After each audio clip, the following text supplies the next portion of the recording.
یہ چھوٹے بچوں کو الٹا سلانا کیسا ہے؟ ایسی حالت میں وہ زیادہ گہری نیند سوتے ہیں اور دیر تک سوتے رہتے ہیں، اور بڑوں کے الٹا لیٹنے کا کیا حکم ہے؟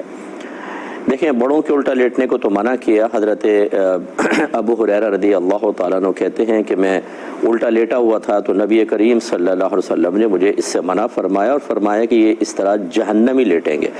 تو اس پوزیشن کو قصد و ارادے کے ساتھ بغیر کسی شرعی عذر کے محبوب نہیں رکھا گیا۔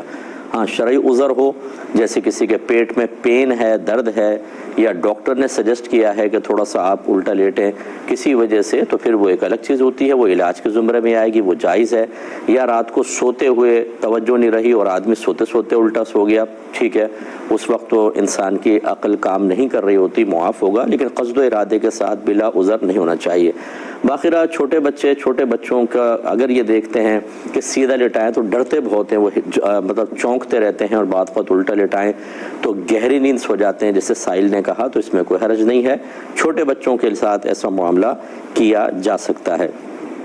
یہ کسی نے کہا کہ ہمارے یہاں ایک مزار ہے جس کے بارے میں مشہور ہے کہ یہاں حضرت خضر علیہ السلام ہر 50 منٹ کے بعد ایک مرتبہ تشریف لاتے ہیں، کیا حکم شرع ہوگا؟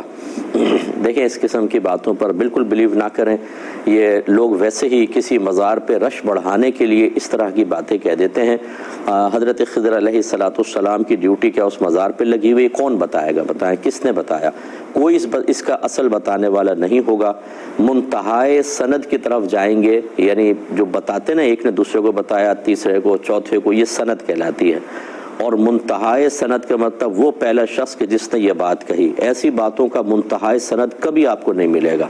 یہ باتیں ویسی کر کے اور مشہور کر دی جاتی ہیں تاکہ وہاں لوگوں کا رش بڑھ جائے، اور اس کے بعد بہرحال میں کسی کی نیت پر تو شک نہیں کرتا، لیکن آپ سمجھدار ہیں کہ اس طرح کے باتیں کہتے ہیں۔